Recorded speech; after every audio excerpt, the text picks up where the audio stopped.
Fantastic. Welcome, everyone, once again. This is our final evening, and we have another wonderful group of panelists. Tonight is our final team of themes. I could sort of mispronounce that in a good way. I think we've been through several different stages. We started with a sort of deep pessimism with, in fact, Schumann, who I know you know well. And we sort of emerged out of this, actually, through history, through material, through fabrication. And last night we were talking really about the sort of political activism from the level of, sort of satellite observation down to sort of activism on the streets. And really that was very positive, despite confronting some pretty negative realities. So tonight, we cluster around a series of themes that I've sort of have in my head as a sort of speculative, occasionally fictive, drawing upon the kind of possibility of story, but also deriving a tremendous amount from how and what we represent, what we draw, what we make, what we might film. So the mechanisms by which we tell those stories and the importance of that as a way of describing an architecture, or perhaps as an entry point for that architecture. And certainly as an absolutely vital point to the way in which we describe ideas within the context of a school like the AA. So without further ado, to sort of brief our panelists here, what we've been doing every night is we have a clicker, which is far too far away for me to reach, but Adam, if you could do the honors. And we'll allow each person to cycle through their slides. I'm going to start with you, Fanella. Just a short talk about whatever you've presented us with. Any thoughts of connection to what we are here? If you sort of click at the laptop, that should work. Wonderful. Okay. Well, first of all, I was at the AA in the 90s, early 90s, sort of, I think, to mid-90s. And that was kind of the end of, well, not the end, but it was the beginning of the computer drawing era. I was not one of those people who was doing computer drawing. So these drawings are going to seem completely different, probably, to the drawings that other people are going to show. And I also now teach with Anthony in Foundation, and we do a colour workshop together, which we've done for hundreds of years. And I've worked with Peter Salter on a project called Warmer Yard for about 12 years, I think. But the first image I'm going to show you is a drawing that I did when I was a student at the AA. And it's probably very difficult to read, actually, if you didn't make it. But for me, it's a completely pivotal drawing. So it's of a courtyard, so a measured survey of a courtyard that was turned into an axo.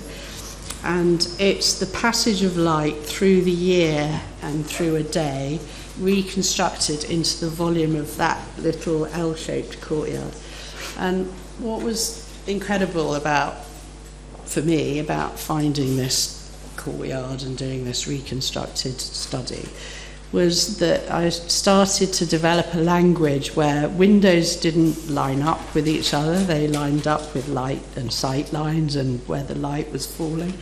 And that within the depth of a wall, a window was pushed forward if it was north-facing and the glass became reflective, and deep set if it was south-facing. And the whole courtyard was gathering fresh water, rainwater from the roofs. And so suddenly a set of kind of details of completely different scales started hanging together. So there was a city scale to it. All the campos in Venice store and filter the rainwater that's gathered by all the roofs. And that sort of system of a sort of city scale, and then the intimacy of a volume and how it was reacting to light, was really important. And I think was still following through in Peter's work when he designed Warmer Yard, and I worked with him. And a lot of, he designed it, but a lot of the translation of the drawings into spaces carried many ideas that had come from my time in his unit, and also things that I was interested in. So these are just two photographs of 2 rooms in the project that I'm talking about, Warmer Yard. And it's a concrete building, so there's a mass to it. I think the last drawing that I showed you is a story, because I'm kind of quite confused about what's the story, what isn't a story, but that's definitely a story. And it might not even be true. It might be even that construction was not, anyone could have said, well, the windows are offset. But to me, it made a whole kind of systematic way of thinking that was to do with strategy and detail, which was how we were taught. So this building's 4 houses around an L-shaped courtyard, and the courtyard is a outside room lined with timber louvers that modulate the light and that are all adjustable. And there's an idea about the mass of the cast concrete and the softness of the light and softness of material and the grain of material, and kind of datum lines that allow all the different materials to be held together, which in a way I think are the most drawn pieces of the project. But you can see there's a series of thresholds that you step up. It's all about privacy and intimacy. So I've shown interior drawings rather than the plan. Normally when anyone talks about this project, we talk about it in plan because it was designed mostly in plan. There are thousands of plans, but hundreds of plans. But I'm going to talk about it from the room. So this is a bedroom axo, and these drawings are not presentation drawings. They're drawings about finding things out and communicating things, and they have instructions in them, and they indicate things.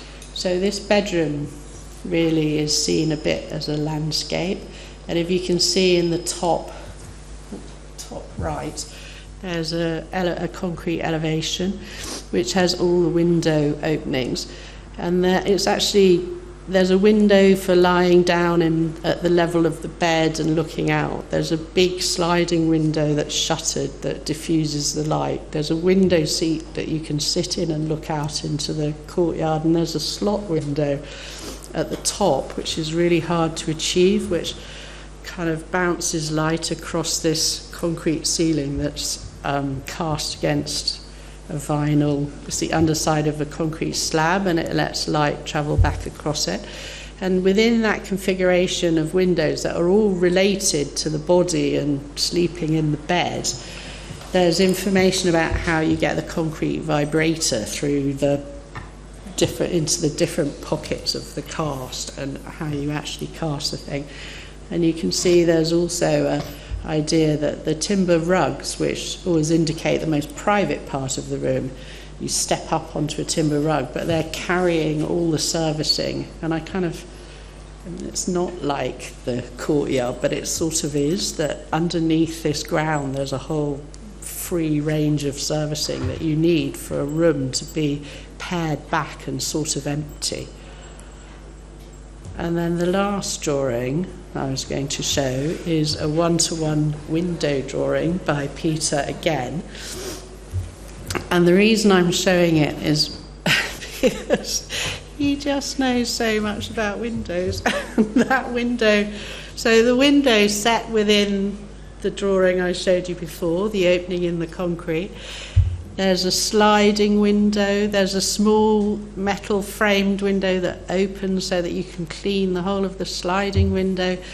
There's a panel that has tufa that filters the London air so you don't have to have trickle vents. And within it, and so all the windows kind of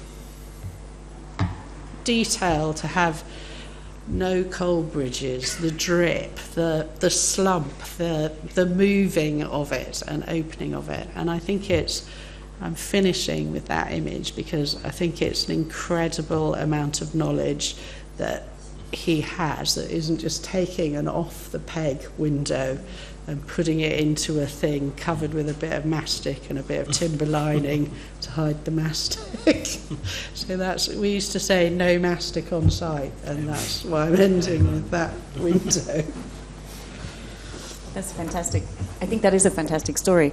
Now, I think it was Mark Weekly a few nights ago who was saying that actually, this piece of work, this house, is all of these ephemeral things made tangible. It's a whole conversation between history and material, and he used this as an example, and I think it's a fantastic connection. Also, the impossibility of the open and closed, the window that is a seal yet not a seal, the room that is empty yet full.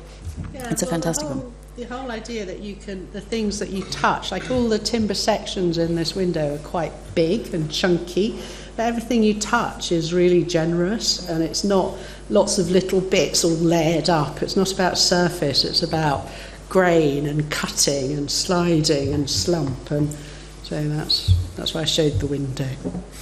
Now I'm going to hand over to you, Adam. I'm going to grab the clicker. I feel you're an appropriate conversant to an appropriate follow-on from Fanella. Yes, it's also lovely to see Fanella. I didn't get to say hi before. Last time I saw Fanella, I was kind of just like rubbing myself against all of these details in the building. It's amazing. No, but you're not the only one. No, I know. That's the thing is, like, I shared the video of sort of caressing the leather handrails, and everyone was like, "Oh, look at mine!" Same video, doing the same thing. I studied here from 2002 to 2008, and I guess sort of going back, I had 3 super formative years with 3 sets of tutors. So Katrine Lehusen in 3rd year, 4th year with Pascal Schoening, who's sadly not with us anymore, and 5th year with Natasha Sanmai and Monia Demarchi. And they were all 3 of them sort of acted as these sort of like mother duck, sort of protecting their sort of slightly odd egg. Because I was a little bit lost, I guess, like many students who don't necessarily fit into the discourse of the time at this university, I guess, wanting to do stuff like that. Probably this is not from school, this is from later, and was sort of given these nice cozy, welcoming, safe environments to look for a different historiography. So whereas other students were sort of reading Cahoon or, I don't know, just like different references, I was sort of going down the route of finding, Proust and architectures relating to that kind of deep sense of loss and nostalgia, which is really important to certain types of queer experience. And from that, various sort of early 20th century literatures and people like Timothy Britton Catlin and gentleman over here introducing me to architectures that were not celebrated at the time. So things that were outside of a kind of current canon of the moment. So history and theories became really important to me. And kind of through those years, I guess it was a matter of collecting stories and figures that since then, some of them have become really popular. They kind of go in and out of fashion or acclaim, some of them still not. But they're sort of like a group of friends. And they give, at least me, but I think also for other people, they give one the confidence to be able to do work that you feel is supported by a kind of pedigree, rather than doing stuff entirely on one's own. So I went through those 3 years kind of coming up with this kind of library, I guess, of different stories and different characters and different figures, including, very importantly for me, Willem van Gloden, the kind of gay queer photographer in Taormina, who's the center of the expat queer community down in south of Italy at the time, and that the aesthetics of the South Italian queer diaspora became really important in my 4th and 5th years. And while it wasn't something that I necessarily could talk about during kind of wider crits and stuff, but it was something that could be discussed quite happily within those little friendly unit environments. Where I, talk about dreaming of doing a porcelain chapel. And I was the youngest member of the French Porcelain Society in history, actually, while I was studying here, and also dealing in antiques. Anyway, so this is a project after I left that is called the Democratic Monument. It's a theoretical commission by the Architecture Fringe, which is kind of like the Theatre Fringe in Edinburgh, but it's the architectural equivalent. It's kind of really great organisation, charity that runs architectural events all over the country. And it was to look at a new type of civic building in the UK, and it's a kind of manifesto project where I took many of the things that I developed during the AA years and sort of set it out as a principle that includes everything from material culture through to the kind of theoretical idea of how buildings and sort of, I guess, artistic or ornamental or decorative elements can represent civic society in different ways, and a liberal and diverse civic society.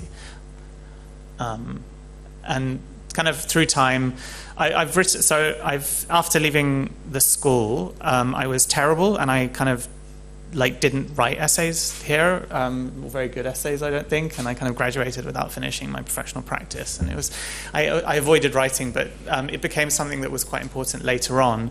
And actually, a lot of those kind of alternative histories that I read and I studied, and those books that I collected and were full of little notes and full of kind of underlined important, not catchphrases, but sort of extracts, became material for me to become, like, the people have referred to me as, I think it's quite a dismissive term, activist, but I mean, it's less dismissive than influencer, which is heavily gendered, and I also have issues with, but I've been referred to that because I've been writing texts about the producing architecture that comes from a different background and manifests itself visually in a kind of prominent and proud way, especially in civic space. And this was normally explained using a lot of the material that I came across already when I was studying at school, and I just kind of collaged basically a lot of these things that I learned previously or read previously and reformatted them in a sort of journalistic way in the kind of wider architectural or the British architectural discursive context of, you know, Architects Journal, Architectural Review, Dezeen, you know, kind of things that the general architectural public read. And then also doing projects like this, which are sort of, you know, regardless of the budget, I would take things on, you know, with commercial clients very often, things that would look very unsexy. It's not a PS1, you know, it's not a Serpentine Pavilion, but I would take things on and kind of make the most of what they were always at every opportunity and kind of weave a discursive narrative around it that I felt was very punchy, potent, and had a lot of kind of that, I guess, political and alternative historiographical context to it. And this is one of them. This was I thought it was a really small pyramid, but everyone kept calling it the Big Gay Pyramid, which was out in King's Cross for a year, and it was like Grindr central, because like everyone had it on their Grindr profiles that year. But kids also liked it, and then there was lots of, like, you know, sort of angry queer discourse around it. Material culture is really important, and that's something that the kind of arts and crafts ethos of the Architectural Association kind of context of the early 2000s still gave me. I think that was sort of dying already at the time, but it was still around, and Katrine Lehusen, for instance, sent us to the workshop, and we had to make stuff with metal, we had to make stuff with wood. And the idea that all of our ideas, no matter how theoretical, no matter how complicated, no matter how discursive, had to be or should be manifest in a kind of non-linguistic way through materials, which are manifest in space. And so that's something that I absolutely love doing. And there's a lot of writing, there's a lot of discourse, there's a lot of activism, whatever you call it. But then I constantly am producing things which, in my eyes, are the outcomes of all of this, but they are eloquent in their silence. They're eloquent through the material process, through the material end results. Hang on, so these are just some ceramics. So ceramics were a savior for me at school. So I was sort of, you know, being waterboarded with DRL drawings throughout kind of my years, and sort of in a way to sort of, you know, get some smelling salts. I was a member of the French Porcelain Society, and I would go to the Dotcher Society, and I would go to Bonhams, and I knew the team there, and I would immerse myself in the kind of historical cultures at different points in time that produced these particular factory works that I was really interested in, whether it be Meissen, Nymphenburg, Dotcher, Ginori, Cantagalli. Anyway, you won't know them. But then I sort of brought that passion of the kind of artifact of ceramic being a kind of synecdoche of wider culture to the work that I do. And I produce a lot of ceramics, and I'm now doing them on skyscrapers and stuff, so I do them at a larger scale. And similarly with the projects that I use, colour, which was something that I discovered through this, well, also through Fanella, but the course I was taught was by Anthony here back in 2003, I believe. Colour became deeply, deeply integral to the way that I operate. And for instance, this project, but also the entrance to the triennial last year at the National Gallery in Melbourne, are sort of manifestos of a kind of, I guess, femme queer sensuality, and also there's a kind of mixed within that is a kind of constant playing with gender fucking in space. So yeah, that's just a little quick tour through these slightly randomly chosen slides. The logic here may be arbitrary, but I'm passing on to you, Magic. Okay.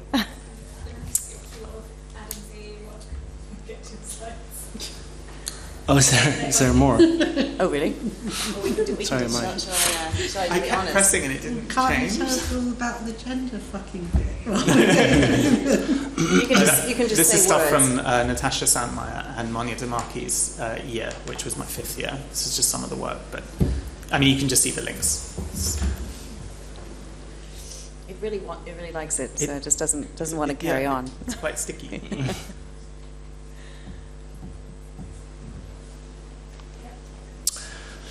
That's not the right one. But having listened now to you two, I'm starting to make so many other connections between the AA and what I do now. Sorry, these are actually in reverse order, sorry. Okay, so I've actually made a connection while you were talking that it's motion, it's based on motion. And all of my foundation tutors are here in the front row, which is where that study into architecture not being a static, but being something that evolves, that lives, that moves. And my diploma project was very much something that was based on motion. And how do you capture motion in a drawing that's 2D, that's flat? It was something quite difficult, but I knew that I had to capture it in some other way, and that was through the presentation of the idea. And so for that project, if this unstickies itself, I built this presentation model that's cropped here. Apologies for the poor quality of the image, but this is, I guess, my first attempt at making a little bit of an AR platform to present a proposal within an adaptive environment. So what's happening here is, in the very center of this model, you have just a static model, and you have a screen in front of that model that shows you, that has a camera on the back of it, so you see the model. But on the back, there's another screen that has on it a panorama of the site. So as you rotate these screens around the model, that panorama changes, so that the environment within which that model lives is more of a real-time representation of what it might look like on site, to put it lightly. And I really liked that this type of model drawing, active, interactive presentation mode for a proposal was something a little bit more interesting, because you had to build it. You had to kind of figure out how do you make a concept like this come about. There wasn't, I was saying earlier that I don't think my education at the AA was something about learning how to do something. It was about learning how to find the answer for something that you want. And that definitely now at Stufish, where I'm a partner, we do lots of entertainment work, stage designs, theater designs, interactive installations. We propose big ideas, but we don't necessarily know how to make them work. So it's always a bit of a gamble, but we have a 100% success rate so far. That's not true. There were some pretty big failures, but they were, say 99%. And so the other thing was developing a proper constitution. I came here with no real drive, so to speak. That was kind of pulled out of me by my tutors, Saskia, Miraj, Theo. And I realized that I had a passion, and that passion just kept growing and growing and growing, and then you just throw yourself and you get obsessive, and that's the other thing. Then you obsess and you want to create discover new things, and then that's the other work that I'll talk about here, if I go in the right direction. So this is another project that, again, with the simple model, the idea was an immersive installation. Again, the motion being the content. The idea was, this was for a tech forum, and it was about the future of a country, in this case, Saudi Arabia. We wanted to be part of what's happening there now, and this was all about technology that betters humanity. It was called LEAP. And so we wanted to immerse people in this environment, these textures and images that people relate to in that region. And so you had this LED floor, and we had to discover, how do you make this kind of kaleidoscope, these mirrors, without having all of these joins in them? That's always the most difficult. You've seen, Kusama, all these infinity rooms. The mirrors are always a problem where they join. So we went into all of our friends that we work with in show design, set design, and there's this one material called Giant Mirror that is a seamless mirror, and it's super, super lightweight. So this installation was 40 meters long, and it's perfect. It's a perfect mirror on either side, and 8 meters tall. And so when this content that we also produced, that was about the strata of Saudi, I started to play on the floor. It immersed everybody. Not only everybody, but also everybody else was immersed, because they saw themselves repeated 16 times or 12 times maybe around the thing. And so we had to design this also with all of the angles while playing all of the content. So that motion was critical to actually how peaked, what the angle was between the mirrors. But anyway, so the motion was really important in that. And then we've been evolving in our practice with the type of work that we do into the kind of what is now no longer the interesting term. I think I'm going in the wrong direction here, sorry. Meta. While COVID was in its heyday, we were approached to do a concert that was in VR, well, in the virtual world, which was very interesting because the client came to us, Riot Games, to design this world, like everybody's trying to do now, the world of Pentakill, as a concert experience for 1 million people, that people would be in the metaverse, but they could still recognize what a concert is. That the design of it was based on something that was relatable, which was quite a challenge because a lot of people, I don't know if you remember, but during COVID, people were trying to do things in meta that was unrelatable, that was totally alien, which was totally fine. Everybody was trying to just experiment with the infinite possibilities of the dreaded metaverse.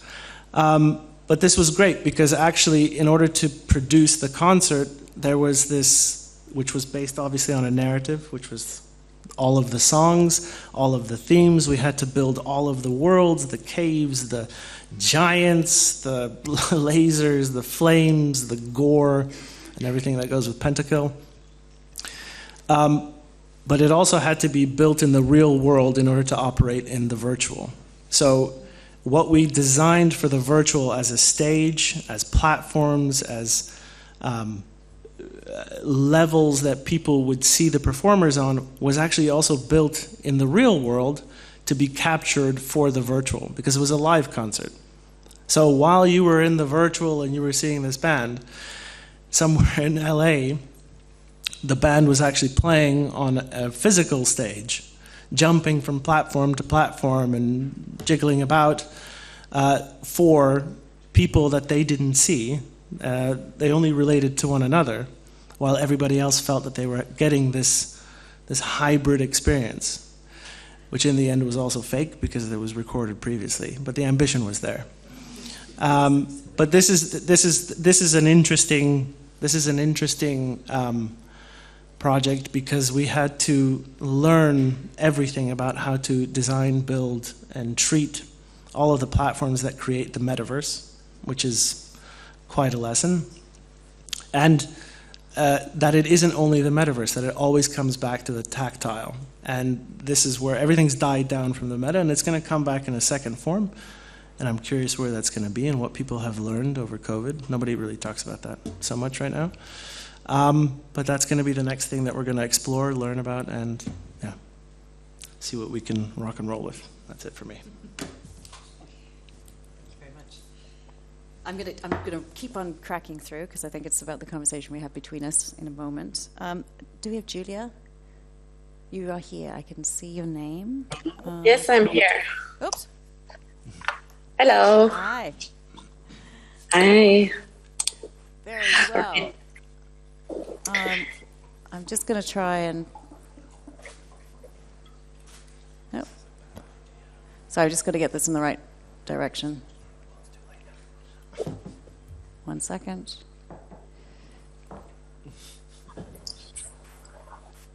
Come on.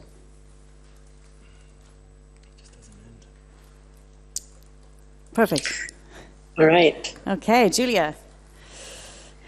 All right. Should I just get right into it? Absolutely, get right into it. Okay. All right. Well, hello, everyone. I'm joining from Los Angeles today via Zoom, and I'm very excited and also very honored to be part of this panel and this festival, and congratulations to the AA for the anniversary. A little bit about my background. So before I actually joined the AA, I'm from Austria. I grew up in Salzburg, and then I studied in Vienna at the University of Applied Arts with Greg Lynn. And then I embarked on a journey to work with Ross Lovegrove in London, where it was all about bringing the architectural design processes and ideas into product design. And I was fascinated by nature and how you can abstract mathematical systems from nature. And I got the opportunity to go to Los Angeles for a research project, the biodiversity it was called, with the Max Schindler Scholarship. And while I was in LA, actually, I traveled to many of the national parks, and I was looking into all these natural phenomena and reliefs and patterns. And I was like, I want to learn more about this. I want to really understand the mathematical logics of these systems. And that was the moment I decided to go back to London and join the AA. And that was exactly 11 years ago, when I joined MTech program back then with Mike Weinstock. And it was a really exciting time because it was a 1-year postgraduate program. So with a lot of very international colleagues joining, with many of them I'm still friends and colleagues today. And with one of them in particular, Kai Salravi, he's my partner, not in work, but also in life today. And together with Kais and with Marie Boltenstern, we worked on our dissertation. What you see here in this image, this is the cellular complexity research. And we studied the microscopic structures of cellular systems, such as sea stars, sponges, corals. We CT scanned them and extracted information and geometries from those CT scans, not only from the exterior kind of three-dimensional mesh, but also from the interior, and then developed algorithms which could replicate some of these complex structures, but also their porosities and their gradients, and just generally really fascinating processes we were exposed to at the AA. And we also looked a lot into the application or manifestation to make those systems tangible in a way. And looked into 3D printing and CNC milling and laser cutting, all the digital fabrication techniques. And I would say over the past decade, working professionally, I continued utilizing many of these processes in my professional work, but also in my academic work. Since 2012, I'm actually also teaching at UCLA I actually started teaching at UCLA while I was still kind of in September, October, finishing my dissertation at AA.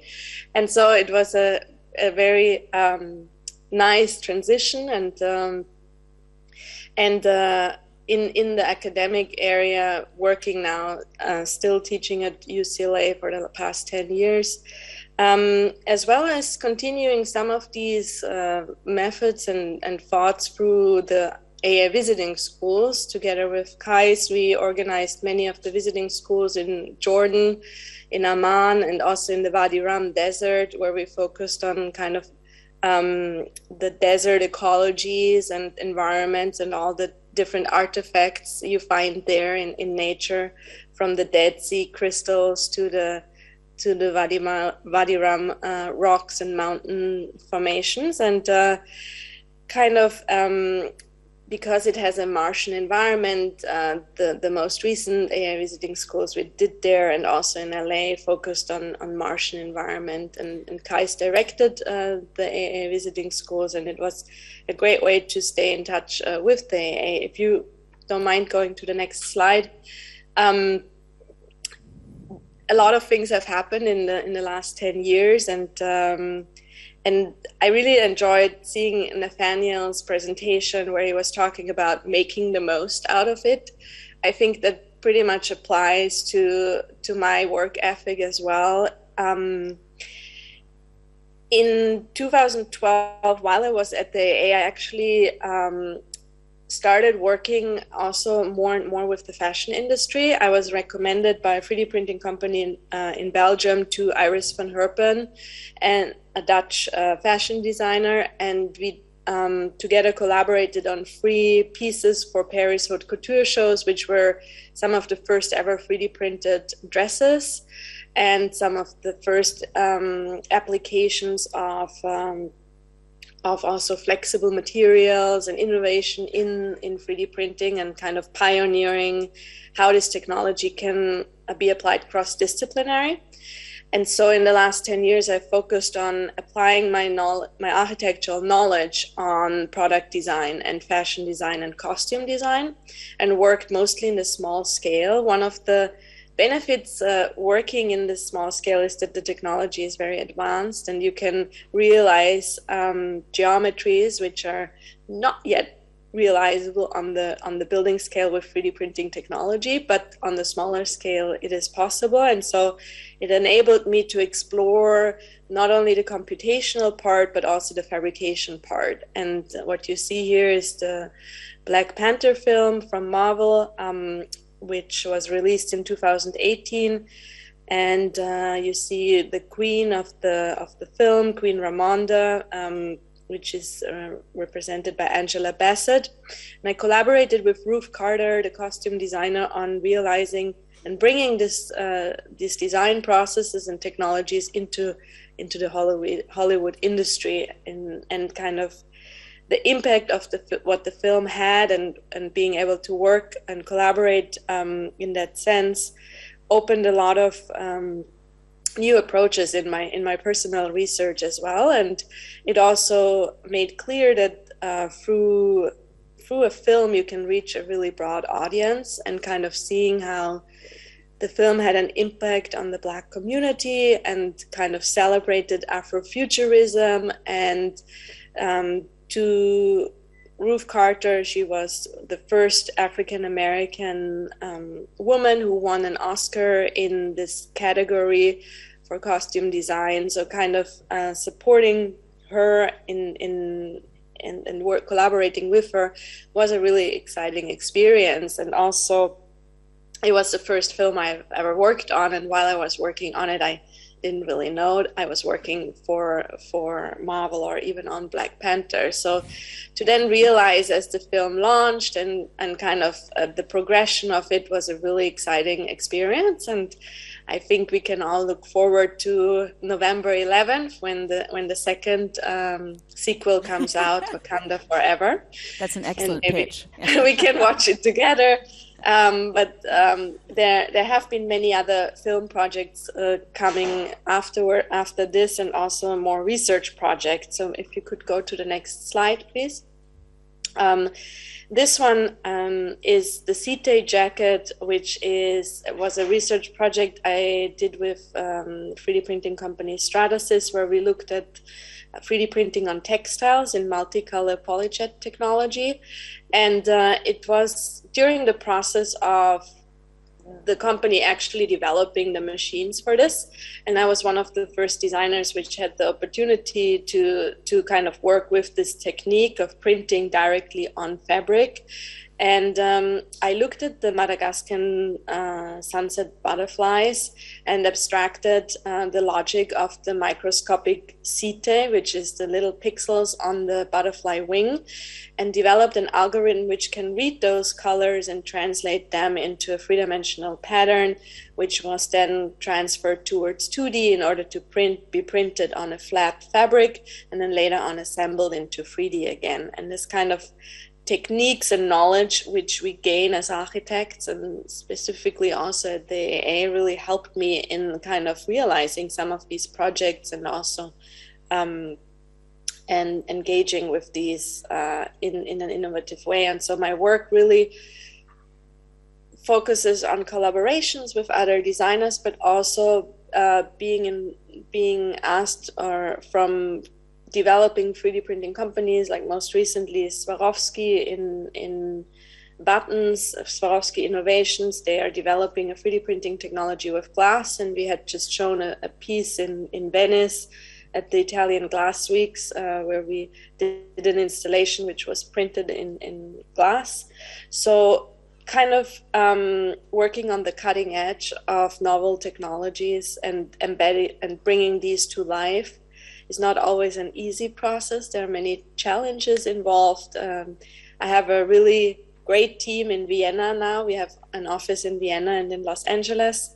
And with this team, we're really focusing on bringing this kind of methods into the real life, and also making 3D printing products more accessible. And we work a lot with the focus on sustainability, with additive manufacturing being a sustainable production method, but also with looking into sustainable materials, such as working with bio resins and biomaterials in the products, and working in limited editions, small scale, on-demand production, and also focusing on what the 3D printing technology can add by kind of being able to send digital files anywhere in the world where you have a machine. You can kind of print them out, and reducing our carbon footprint.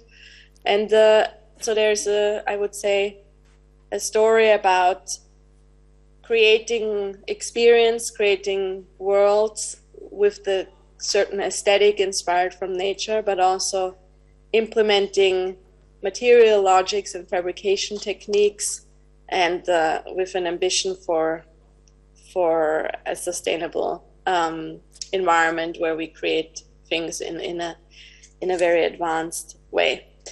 Thanks for giving me the opportunity to share some of the work, and looking forward to discussing with the panel all the different ideas. Great. Now finally, I'm going to move on to you, Madeline. So I hope we can...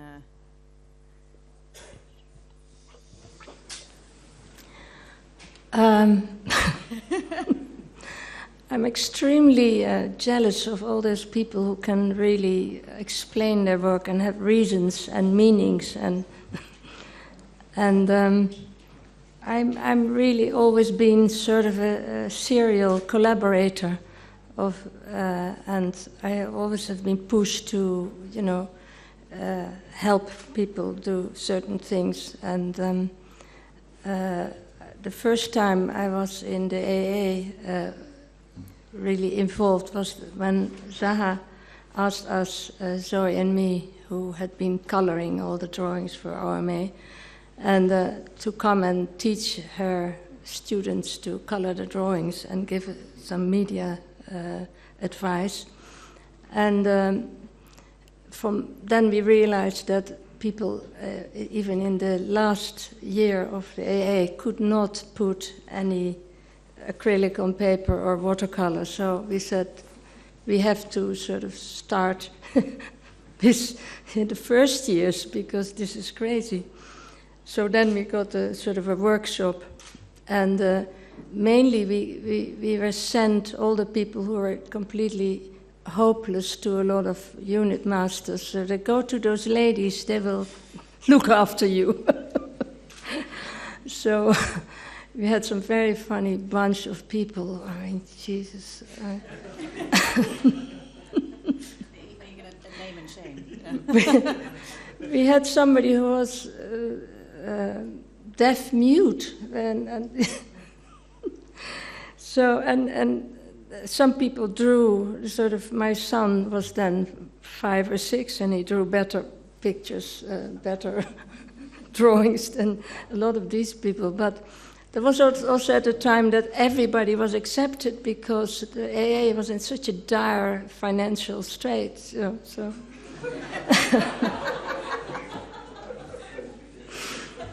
Anyway,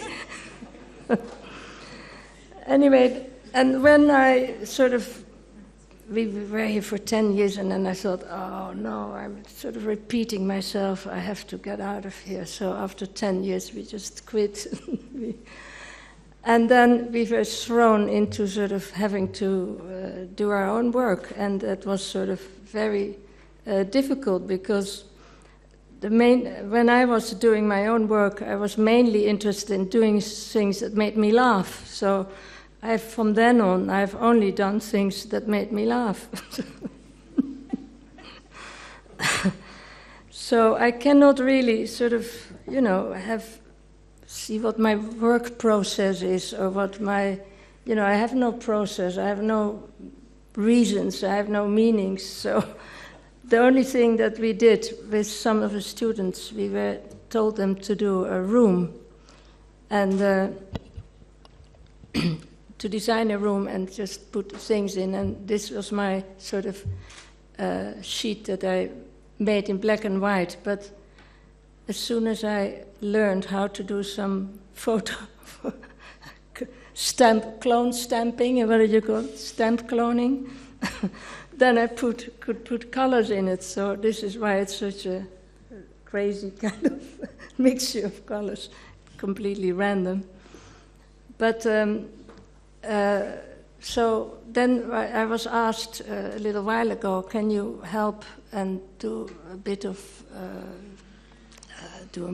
teaching in there? And I said, no, I have done all the teaching I can do. And so then they said, yeah, but I said, I will come in and help, if you're doing rooms. And the two girls, I don't know if they're here, who doing a project that is making a sort of a room out of streets. And I said, yeah, I did a bit of things about rooms, so I can help you think about rooms. And the amazing thing about rooms is, of course, a lot of people, their whole life is a room. And this time with lockdown, it has become, people have said, where shall I go on holiday? Shall I go to the living room or the kitchen? I mean, so people were always sort of making their whole life into rooms. And so I said, yeah, I would like to put in some ideas about rooms into the street. So we will do all our best to make ourselves laugh. Do you want me to carry on? And then we're going to. What I wanted to say just before we jump into Perry, I hope you're there, is at least 2 nights in a row, there's been a question about the role of humor in what we do. So yes. I think you've preempted that really beautifully. So, Perry, are you there? I'm here, Ingrid. Hello. Fantastic. So nice to see you, sort of. I will in a minute. So thank you to Ingrid and the others involved in this week, and it's certainly a ceremonious moment for the school at 175 years, but also with Ingrid's new position to help guide the ship. So I'm very, very grateful to be a part of the conversation tonight, but also I've been involved as an external examiner for the last few years at the school, and and in other ways in the past. And as I think of the school, the AA, as one of the 2 or 3 most important schools in the history of architectural education. So it's a great honor to be here, and also to look forward to what everyone gets up to. I'm afraid I made maybe a tactical error. So the images that are queued up for me have little to nothing to do with what I'd like to say.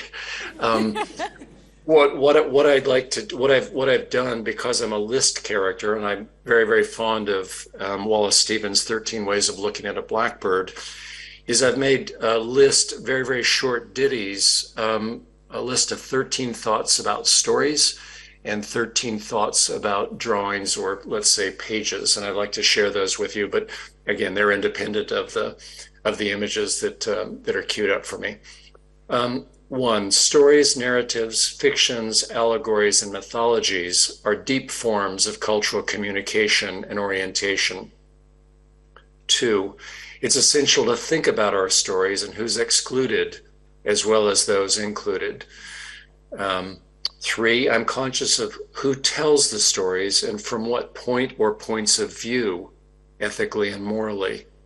4, I'm interested in stories that are incomplete but decipherable, cultural constructions on the run. 5, I like thinking about stories as fields of evidence, where we're invited to figure out which metaphorical crimes the evidence might commit. 6, I like stories embedded in other stories, Tom Twyker's Run, Lola, Run, for example, or Luigi Pirandello's great play, 6 Characters in Search of an Author. 7, I like thinking about stories as discursive, rhetorical, and on-the-ground communicative assemblies. 8, storytelling might augment autonomous, schematic, and flattened spatial realms. 9, I'm interested in untold stories, those that remain hidden and never disclosed. 10, I like thinking about stories that occupy split temporalities and split geographies. 11, I'm interested in what stories would be told if our stories could tell stories to each other.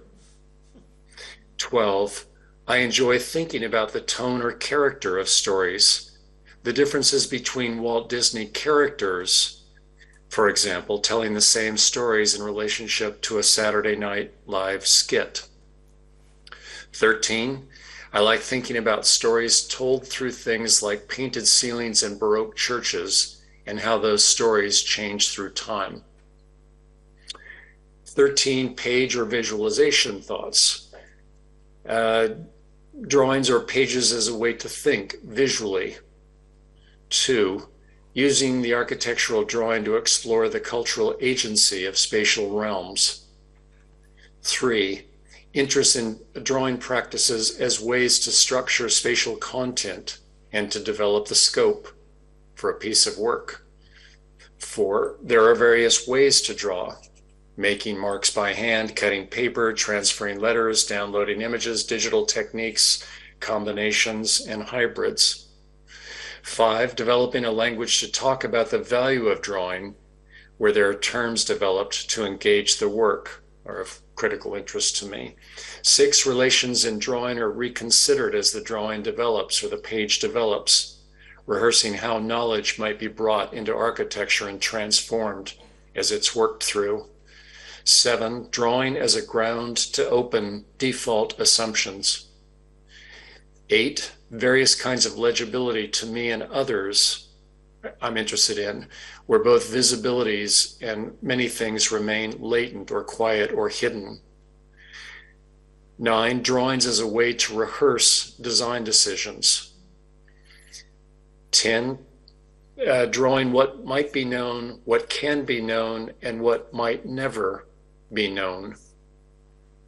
11, the avoidance of reduction, trying to maintain degrees of complexity when appropriate through the architectural drawing or page. 12, drawing non-figures to discover what the figures might be, whether apparitions, strong or weak figures, perhaps other. 13, and lastly, unlike perspective with one point of view, I'm interested in different points of view, perhaps 13 deep representations, awarenesses of what might be possible through the acts of drawing from 13 perspectives.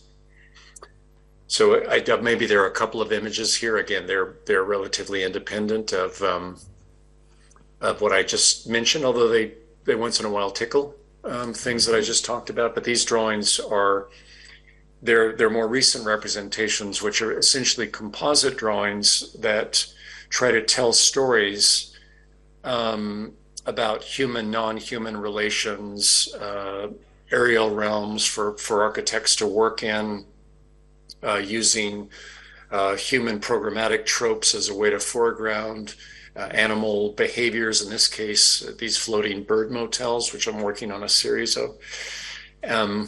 So these are not, let's say, accurate relative to the specific design of these two bird motels, which are shown.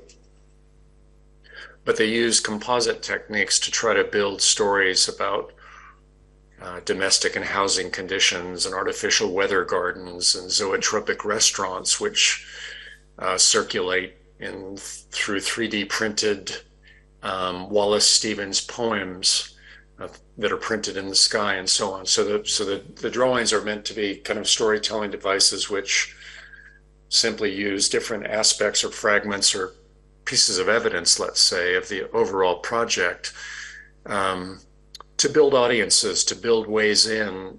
In both of these cases, the previous drawing for the El Dorado floating bird motels, or this one, the Skyrider floating bird motel, where figuration and pictorial structure is used through, let's say, a distributed series of fragments to enable various kinds of audiences into the representations. So that's all. That's all for me. I am here, Ingrid, in my lust-drawn house that I recently bought, my all-metal house in Ann Arbor, kind of Faraday cage. Yes, the last image. The last image is a quite extensive body of work that's happening right now, where I've been interested in historical precedents, let's say, or references or important forms of cultural production, from Chinese scroll paintings to Borromini's San Carlo in Rome to Mises' Barcelona Pavilion, the Noli map, shrines at Ise, and so on, and trying to develop, in this case, as one of the three strategies of a project called triptychs, domes, and still lifes. Those are the kind of key influences that got me interested in the use of precedents. Anyway, this is a sort of stage-like setting in which there are various stories or relational assemblies or communicative potential set up by essentially staging a number of key both spatial and representational precedents through a kind of what's called niche, a stage set, a sort of window display case world. And this one is less composite. This is not a composite. This is a straight up rendering of that world where those precedents begin to interface with one another and tell particular kinds of stories that we're interested in exploring. So I think that might be the last image. Yeah. Yes. Yeah. So thank you again. Thank you for the invitation, Ingrid, and to Manage, and for all of her work. Everybody who's been involved in this, and Ben for navigating the real world and Zoom world combinations. And yes, we find it total pleasure to hear everyone talk about their worlds as well. So exactly. I think also a big thank you to Ben, who's managed to make this work perfectly. Yeah. Now, that's a wonderful place to kind of round the conversation. I think, we're starting with Fanella and really what I would call one of those original composite drawings that brings everything together, like temporally, physically, etc. Also to this kind of layered collage of history. And I wrote down here, I did a sort of mashup of what you were saying, Adam, of historical knowledge as a sort of collage of loss. But I think I'd like to also bring some of our audience. We have also, tutors here who are really live to some of the issues that we're talking about tonight. Every evening, our guests try and draw some connection between the topics. Always very successfully, although it's not required.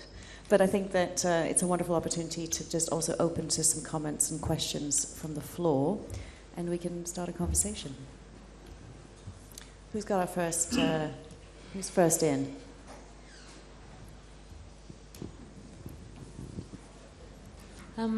I have a question. It's not so much a question, but more of an observation about the interaction between art and architecture, relating also to yesterday's presentations, where in some cases, for example, architecture becomes a tool through which to speak about political events, and the outcome of which is presented or becomes art, but also in other approaches where architecture becomes art because, in a sense, its function is removed.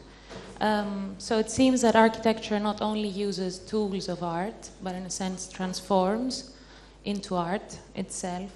So I think that it might be interesting to think why this is, and especially in the context of the AA. That's an excellent question. If anyone would like to pick up on that, I personally fail to distinguish between the two. I don't know if anyone would argue differently. I sometimes feel that, I studied as a painter before I did architecture. And I remember when I first came to the AA, I just thought, why do they have to make it so complex? I do think that architects are so clever and they kind of layer up everything in this terribly complicated way. And actually, personally, it might be because I'm so old, but I kind of like things to sort of settle more. I think there is that layer upon layer upon layer of control of so many different things that are pulled together, and I think it's interesting when you start seeing people unpick that layering, which actually everybody tonight had done in very different ways, but they'd unpicked the layering to find a sort of clarity for themselves, I think. I think that's really true. You talked about kind of finding things out through drawing. Yeah. And that drawing is also Peter's finding things out. And I think that I would say something similar of the way in which you worked at him. Finding things out about space, about material, about yourself, about the condition that you're sort of situated in. So maybe you have a good answer also for the question. Well, and each time I make something, it sort of opened up a new world of discovery, because I would look into what it was and what the history was, and I would look for other histories of ceramic or other history of woodworking that would interest me. I think I'm not sure about art. In terms of categories, I don't really care about them. People call me whatever they want. If someone comes to me and wants an artist, I'm like, yeah, fine. If they will come, they want a designer, okay. I don't really worry about the boundaries. But the political aspect is something that does really interest me, because storytelling is extremely powerful. It's extremely dangerous. It's kind of how stories that we tell ourselves, the stories that stick, the stories that get retold, they become truth. They become the context in which we live. And they are vehicles for effectively reifying within our own minds and within our society moral judgments, values, and political structures. Because people they're not intellectual beings. We operate in society, and the stories that we pay attention to, whether it's Disney, the Bible, they imbue in us values, and they're very difficult to escape from. They can be economic stories as well, like neoliberalism, that become a kind of incredibly oppressive context. And I've always wondered why architects use stories as a sort of light-hearted thing and refer to storytelling as a kind of fun, personal journey, when for me it was always a way of kind of connecting with something quite dangerous, quite sad, quite profound, and full of grief, because they are alternative stories, the ones that have been pushed to the side. I guess I would respond to the political aspect of your question rather than the kind of nomenclature. I think it's quite interesting. What's really been very interesting to me is actually tonight. So I suppose I'd couch this in an understanding of the value also of fictive thinking and how that offers an opportunity for reflecting on a current condition. And I overuse this example, but and you may have all heard this before from me, but I remember reading a review in the New Yorker of Michel Houellebecq's submission. And the reviewer said, well, basically, he's a satirist in that he describes the trajectory of current events as if nothing were there to stop them. And I thought there was a kind of a important parallel to what we do, particularly within education and architecture. Whether that be a pessimistic or optimistic outcome, is that we look at the sort of trajectory of what is around us and speculate about its future. And I used to always say to first-year undergrads, trying to describe what we did, is that, you know, it's a little bit like waking up from a dream and trying to describe it, and it keeps on flying away from you. So you use every tactic you have at your disposal to kind of ground it. And as you ground it, it changes into an entirely different thing. And therefore, in some respects, the definition between the art and the architecture does become irrelevant, in that, you know, you're describing a notion of something, you're trying to make something tangible, or to create a world that is part tangible and part intangible, in your case, Magic. I don't know if you have I steer clear of art. I always get in trouble when speaking about art. Well, then absolutely. I'm out of this one. Yeah. Okay. I mean, Perry, a lot of your work is, you know, there's an inherent speculation. I also wanted to add to that question, why 13?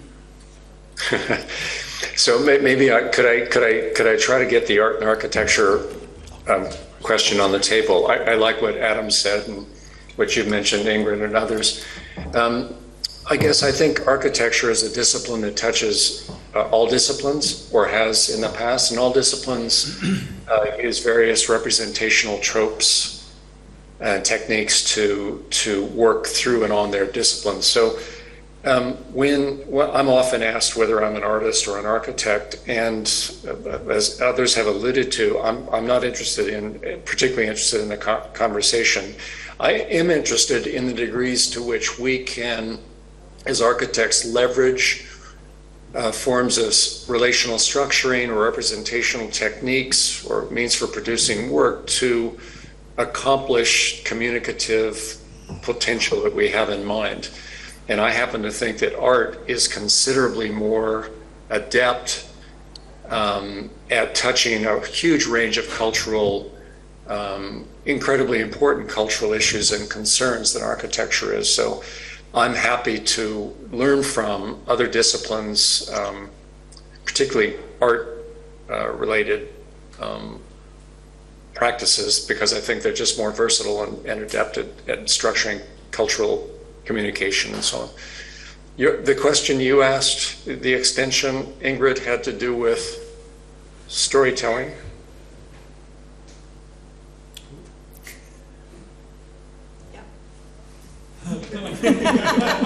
Yes, I'm not sorry. Yes or no? It's like ventriloquism. Yes. Can you ask again, Ingrid? 13. Why 13? 13. So Wallace Stevens is sort of structurally and metaphorically and literally for me, the Wallace Stevens 13 Ways of Looking at a Blackbird has been a really, really important guide, literally, metaphorically, analogically. And the reason it interests me, amongst many things that interest me, is that in the poem, which you all likely know, Stevens never talks about the blackbird directly. There are always inferences, and we're allowed to construct the world of a blackbird via 13 sort of points of view or ways in which a blackbird might be characterized, or some of its characteristics or qualities might be characterized. So 13, I like Baker's dozens. I like 13, no floor numbers or 13s, 13 ways of looking at a blackbird. That's the dominant, the one to get around to structure things by producing evidence, but through inference, through ambiguous, implicit relationships rather than explicit didactic terms. So 13's I'm going to try to design 13 bird motels. And I think been thinking about trying to produce a book of some of my work, and I think the 13s are probably going to be an organizational structure of some kind. So.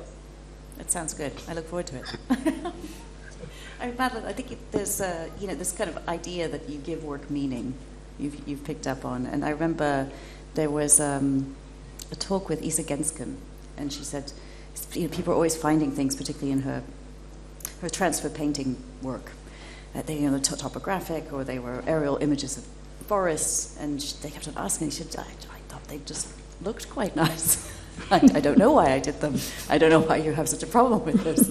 And I think, architects are always trying to find complex layers of meaning, whether or not those are apparent, to give kind of a greater validity to the work that they're doing, out of a sort of an anxiety about its significance, or perhaps it's pragmatism. And I think it's very refreshing to hear you talk in a very different way about what you're doing. Well, it's also fear of intuition. I mean, a lot of stuff comes from intuition, like your hand. I mean, also I find it very difficult to people who lose the connection to hand drawing and their brains. So I think a hand is also we're like octopuses.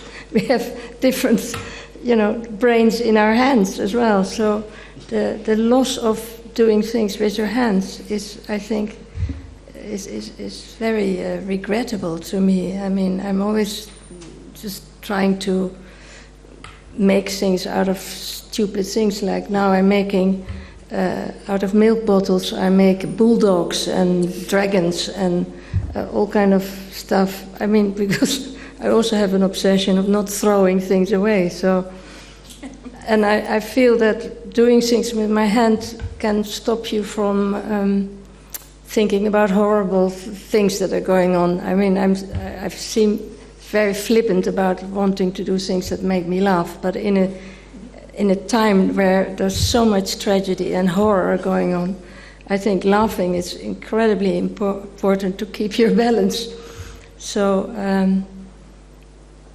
yeah, I think, and the intuitive way of drawing, I think that's very important to inform your brain. No, absolutely. I remember speaking to some colleagues, and we were talking and saying, the students are so scared of drawing. And one of my colleagues was with her very young son, and he said, "How can you be scared? What does that mean?" Yeah. So I thought it was a wonderful description of the absurdity of what we were talking about. Are there more questions from the floor? Yeah, please. It's just really an observation that I think that intuition is a discipline. If you are in contact with your entire experience, then you'll be intuitive. And it's difficult to discuss, and that's why, there's no awkwardness about it. But I think that's the area that has to be bravely, not explored, but realised. Can I? Yeah, please. I'm just inside. I'm just like nodding, and going like yes. But I just want to add, because that I think that's for me the most beautiful thing about being a creative is when yourself dissolves and you just turn into a body putting things together, and your entire existence comes out in what goes onto the page. But if the things that come out from your intuition are derided, ignored, disliked, laughed at, pushed away, you can't make a career out of them. That means that certain people are forced to become discursive to justify the existence of their practice. And so I would just add another category there of people who would be intuitive, or would like the luxury of just being intuitive, but have had to become razors and knives and daggers as well in a discursive context. Just wanted to add that. I think it's a very valuable context. Just in the context of how we educate, it's a very important reminder. Saskia, were you? I was just going to say that I really enjoyed the fact that here today, we saw some drawings that were really specific and they were giving very clear messages about how something was put together, the window details. So very informative, very kind of didactic, very disciplined. And others that were very sort of provocative. And actually, I'm not sure, I think maybe provoked questions rather than defined answers. And I think that's the beauty of work, is that you've got that full range, haven't you? You've got some pieces of work that are really trying to nail something down, and other pieces of work that are really kind of, who knows? I mean, people's response to the same thing might be so wildly different. So you're just provoking a situation or giving an opportunity where people can start to sort of debate over the same thing, of what they interpret from that one thing. So that seems to me kind of giving a platform for the stories to develop. I think sometimes feeling relaxed about not pinning something down, but just opening up a conversation, takes quite a long time to develop the nerve to make a piece of work, put it on a wall, have people talk about it, and not have to beat everyone to death with kind of, no, but that's not what I meant, no, that's not what I meant, no, that's not that, it's not that. But sort of allow the generosity of what it might become in other people's eyes. And I kind of really enjoyed the very, very broad range of pieces of work here that talk about all of that things along that enormous, sort of infinite scale. I think that's a really beautiful, sorry if I... Oh, Julia, yes. I think that's a really beautiful thing what you just said in terms of like the generosity and the ability, and also what the...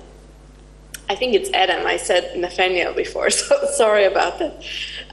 But Adam mentioned this also, that you have to kind of, whether you have the ability to also embrace that is tied to certain opportunities and also certainly connections you build up, and in a way, opportunities you might have or you might not get. So to this conversation earlier, which was brought up about, similarly, like you and Perry, I also dislike this question, are you an artist, are you an architect, are you a fashion designer, which category do you fit in? And for the longest time, I have always said, well, I'm an architect working cross-disciplinary between fashion, product, installations, architecture, and I think I would say maybe around 1 or 2 years ago, I started to read more into that and looked particularly at architects such as Josef Hoffmann or also Gottfried Semper, and how they wrote in the 19th century about the kind of Bekleidungsprinzipien and the way of how to think about fashion and architecture and their relationships, and how this whole theory about how to dress a building, essentially. And slowly, I think it takes certainly time if you're kind of working in a field where there's not a lot of other precedences or other people doing similar things. So you kind of have to also build up the narrative, or also find your way of how you talk about the work and how you situate it and how you kind of embrace it, not to be judged whether this is now architecture or not. And so I think one thing, what I really enjoy about this panel is that this freedom of whether it's a drawing you create or whether it's a 3D drawing or a story you create, that it is part of the conversation, which I think is really great. Thank you so much, Julia. Irene, it's very much, can I say something? Yeah, please. It's very much sort of a last century thing of separating art and architecture, because in Holland, for instance, architecture was not a recognized profession. It was just art, you know. It was just anybody could be an architect. It's sort of the whole thing about all the artists in the 20th century, they were always doing everything. They were doing movies, they were doing I mean, there's now so much sort of compartmentalizing. What are you? Who are you? What are you doing? There was such freedom in just doing anything. Dali was doing movie sets, and they were doing, all the artists were doing whatever somebody asked them. I mean, I've operated like this always. Like, if somebody asks me, say, I'll do it. You know, why not? So you don't need to. It's very divisive, I think, and very people who can only understand things when they can compare it to something else, and that's the sort of the disease that we have now. That everything has to be sort of, you do this, you do that, you know. I think we should be able to do anything. I'm always very annoyed by people who say, I love art. I mean, be more specific. Jesus. It's like I love food. Yeah. I think, though, with architectural education here, I don't think people are allowed to make enough mistakes. I really think people should just be allowed to go wrong more in order to learn. It's so... And you don't need to know. You cannot know. Yeah. You know, that always having to... So it's that sort of level of know what you're doing. Experimentation that kind of has to fail. And you said you only had one failure, really. But then that's because you were so careful with the joins. We just lie a lot. The government Lots of since failures. 2010 has kind of taken that opportunity away from almost everyone because the stakes are so high with the amount you're investing in your education. It's quite scary for people to take risks, which is, I think, a very big part of why that's changed. Although, well, when I was a student, we all failed. We failed. Hardly anyone ever passed. I mean, it was everyone got in, and I think because of the economic crisis, no one could get out. We all went external. Hotel AA. But no, we were allowed for things to be dreadful. Yeah. You say you were allowed. You were allowed because they didn't yell at you, or oh yeah, oh no, they really didn't. I don't know. There was it was less less about a finished product. There was less. I suppose it was much less professionalism in it or something. It just was. It was a lot of experimentation, a lot of really odd projects. I'd like to see a bit more of that coming back a bit, because I think then. You get things you're not expecting coming up through. Are we talking about just the AA here? AA was a very off-key. It's just the AA. Okay. Off-key education. It was.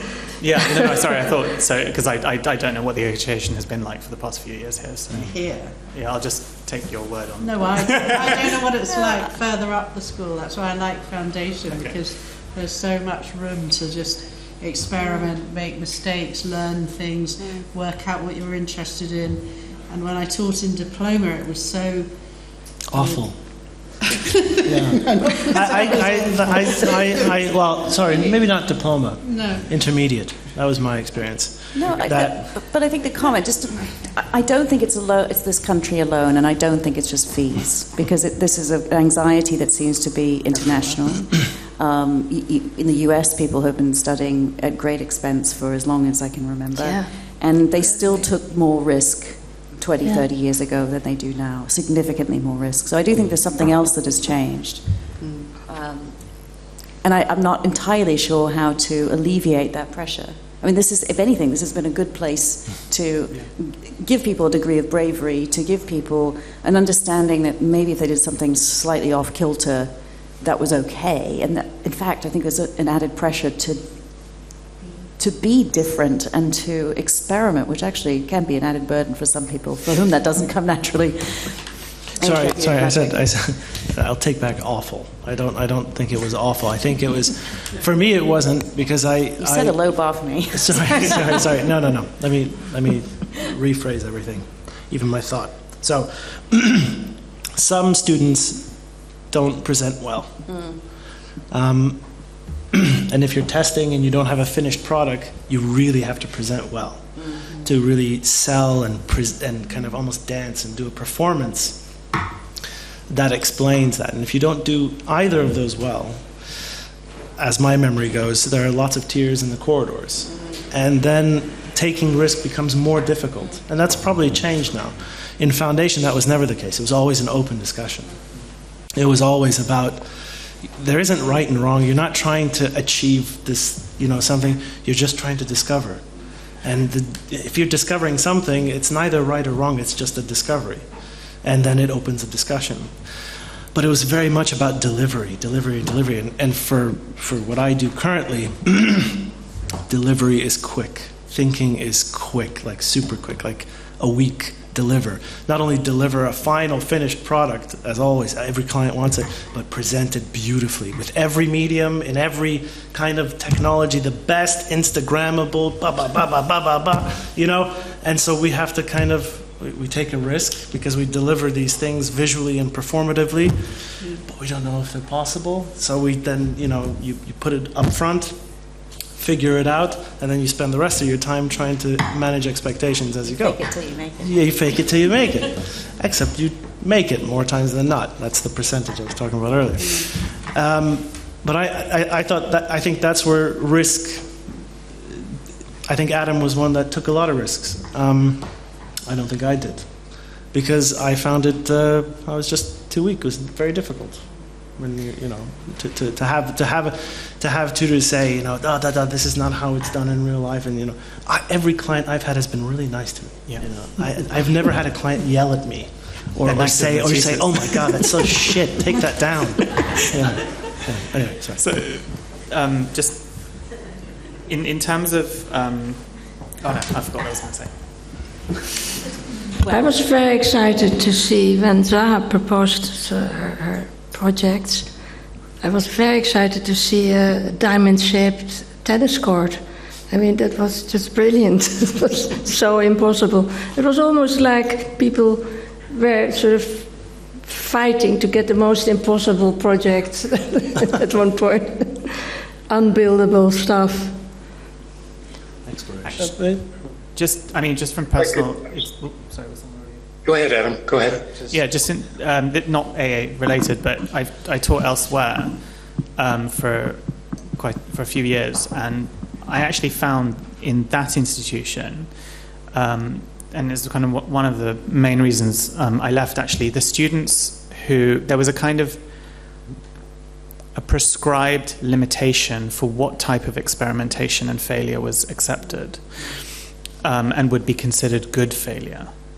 And actually the students my favorite students basically, who would just go wildly beyond that, when it came to the end of the year, it was like the other tutors wouldn't know how to judge the work, and they couldn't agree a criteria that could sort of say what qualities it might have that were positive and what kind of failures there were and what were successes.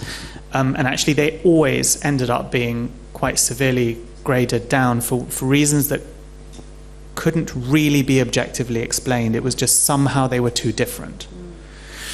And so that, I think there is an issue with us. This is in that institution. I don't know, because I'm just talking about my very specific experience, but sort of the way we create frameworks of problematics that are acceptable and failures that are acceptable. It's an interesting problem. I was recently external examining, and one of the criteria was risk-taking. And I thought, how do you qualify that? That was one of the criteria on... Yes. And you think, okay, well, people have not successfully taken enough risk. How do you measure that? And how do you reward it? And what does that look like? And yes, and what is an acceptable one? It's deeply problematic. Anyway, Irene, you've been dying to ask a question, I believe. Quite right. Still around. Living to ask a question. I mean, talking about stories, I mean, for me, one of the key aspects of that of the subject is who are the stories for? Who is one telling the stories to? If one tell a story to a child who is 3, it will be very different than if one tells a story to one's students or to a professional.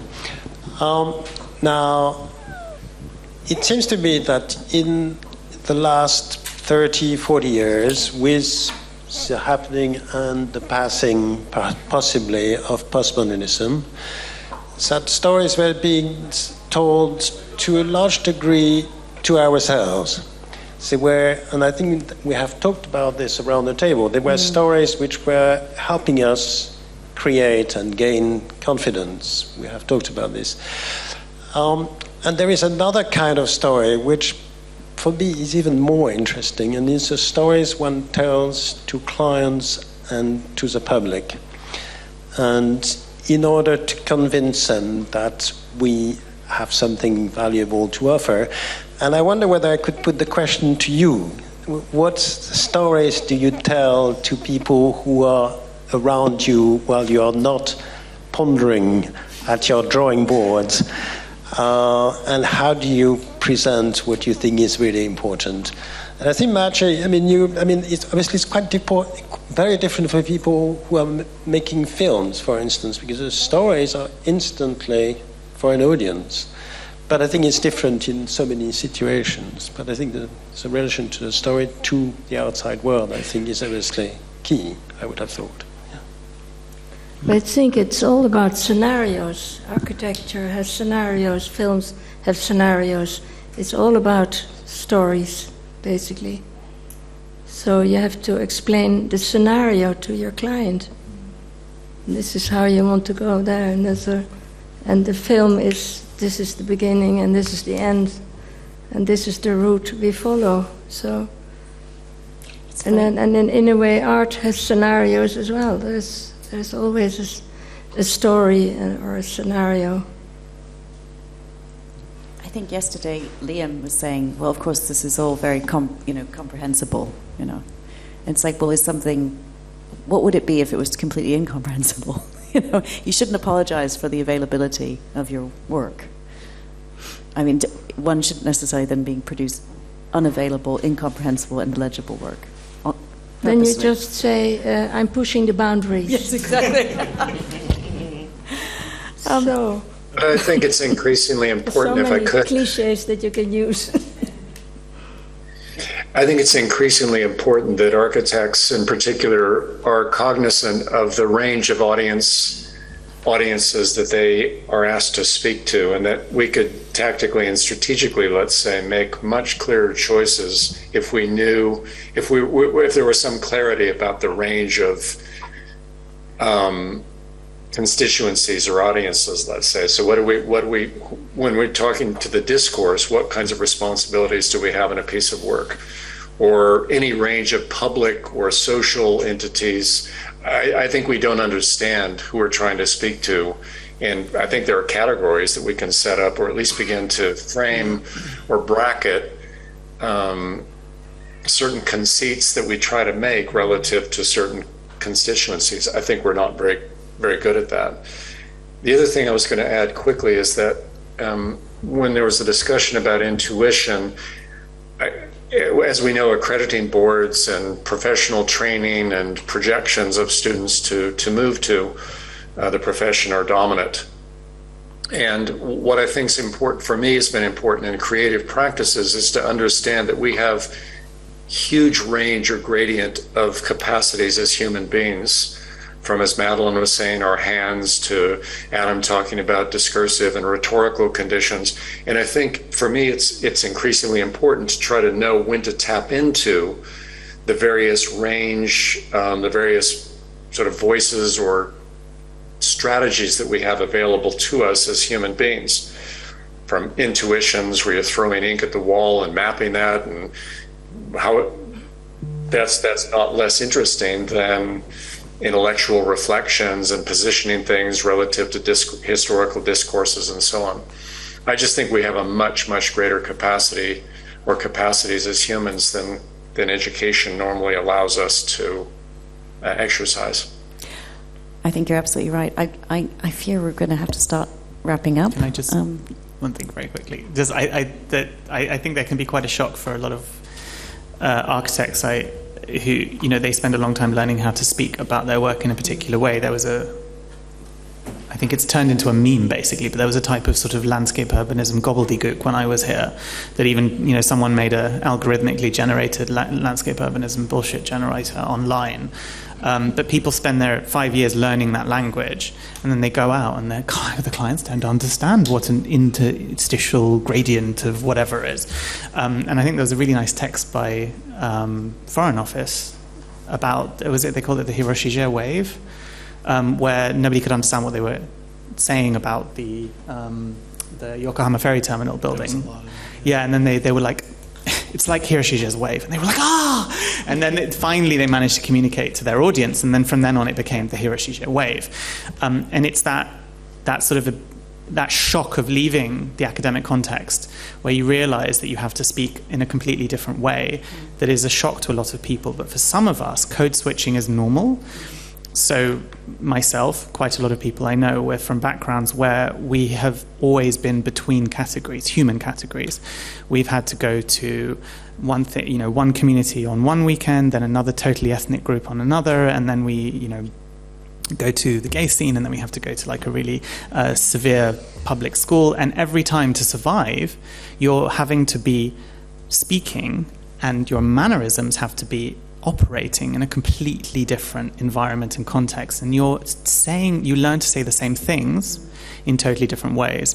And that's just what life is for an architect, because you're talking to the planners, you're talking to the investors, you're talking to the marketing team, you're talking to the developers who are working with the banks, then you're talking with the Ollie Wainwright, who wants to know only about the political background, and then you're talking with the phenomenological journalist from The Guardian who wants to talk about the materiality. And you just have to be able to put all those hats on if you want to be able to communicate effectively. And yeah, some of us we're kind of sort of not necessarily surprised by that. I think that's a very good point. I think I'll try and draw that into some wrapping comments. Sorry. That's okay. No, but I think this kind of question of how we have a discussion, how we enter into a discussion, who is here, who is part of that. You know, the whole point of these evenings has to be to kind of really, they're tasters of different positions, of different voices, of different bodies of work that I feel run as a sort of lifeblood through the school and are still very present. I feel that it's an opportunity to adopt, reject, find your own position within that. There's a few things that are very important. The question of how you build a degree of bravery within a system as a student, how one can contribute to that as a tutor, how you become present within the conversation, I think is absolutely critical to what I'm hoping to achieve over the next period.